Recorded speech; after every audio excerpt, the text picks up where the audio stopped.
Mahsa Amini, a 22-year-old Iranian woman who was arrested by morality police in Tehran for wearing a hijab loosely and died in custody, has sparked civil unrest that has spread as quickly across the country as the government's attempts to stifle it. Here with me to discuss the situation is Dr. Wanda Krause, an award-winning author and program head of global leadership at Royal Roads. Her PhD in politics of the Middle East focuses on women's contributions to civil society and political change in challenging environments. So Wanda, I wonder if you could tell me a little bit about who the protesters are in Iran and what do they want? What are they looking for? We're seeing that women and young girls are protesting against the hijab being imposed. Yeah. And people are recognizing that it's women for the first time, and it's actually not the first time. But it's younger women, it's women under the age of 25. We even see women who, teenage girls who are 16, 17, 18. The hijab has been a political symbol, and it's been used as a way of, surveilling women's bodies, not just in Iran, but it's been quite pointed in Iran. If we think back to 1979 with the revolution, that was the very first thing that was implemented. To control, so to place order on people, to use one of the words of a friend of mine from Iran. Yeah, and I've seen some of the video footage of what's going on, incredible footage, girls, as you mentioned, and young women, and facing, violence and even death here. So what sustains them in the struggle? What gives them strength? There's many things. So. We see social media taking such a huge role, and it's social media not only in Iran, obviously it's connecting people across the globe, and so here we see again another example of how the globe is becoming smaller and how interconnected we are. So it's really being able to connect with others and feel that they have support from people across the world. They find solidarity with each other in the sense that they, as a collective, share something that is gender related. And again, it's not just gender related in terms of the hijab or the headscarf, but it's also in terms of their desire for freedom. I think another aspect to this is also that we're seeing a lot of women who have finished university and have nowhere to go. They don't see economic prospects as they did maybe, or they thought they did a while ago. Yeah. And so there's a greater level of frustration against with the educated class. Yeah, and there's been a history, as you mentioned, of protest.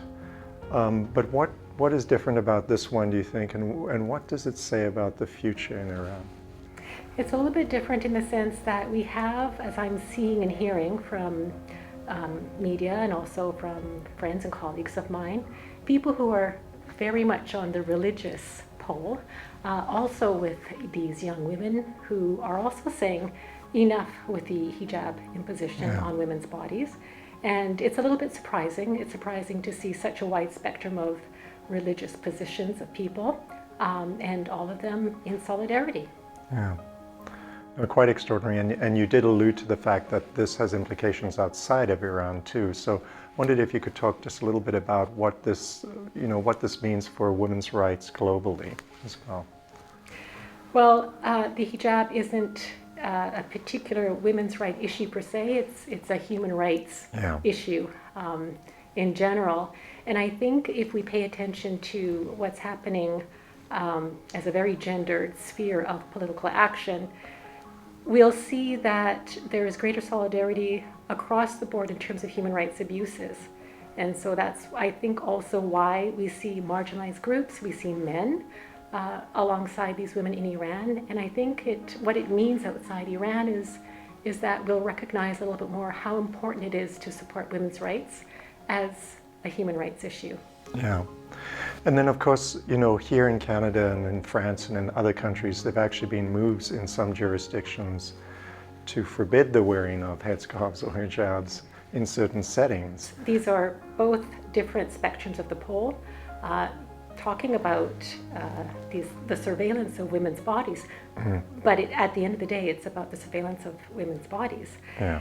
So I think what we need to be very cognizant of is the context, the culture, and the meaning attached to the wearing of the hijab or not.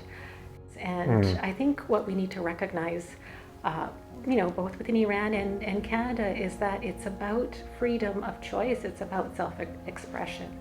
And I guess my worry is a little bit more so within Canada, given what's happened in recent years, where there is an escalation of racism and attacks. That we're very aware that women wearing hijab or the headscarf could very well be wearing it because they want to. It's a matter of choice. Yeah. So there's an interesting nuance there, really. Yeah. And lastly, I just wondered, you look at these images and what's happening and you feel kind of powerless, to do anything about it. But how can we show solidarity as Canadians? It's very difficult to get information out right now from Iran.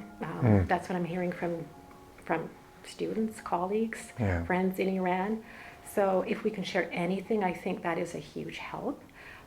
We can write our MPs, we can donate to human rights organizations, Amnesty International.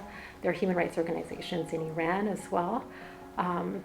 So financially, socially, politically becoming aware through educating ourselves. Within our program, in the Global Leadership Program, we teach on a number of aspects that relate to change. So perhaps looking into different avenues for learning to see how we can help on a more sustained long-term projection of supporting human rights in Iran and around the world. Yeah, well, thank you for that advice and that counsel. And here at Royal Roads, of course, as you know, one of our values is courage. And I just see extraordinary courage in these girls and young women in Iran. And thank you so much for sharing your knowledge and your perspectives with us. Thanks. Very welcome. Thank you.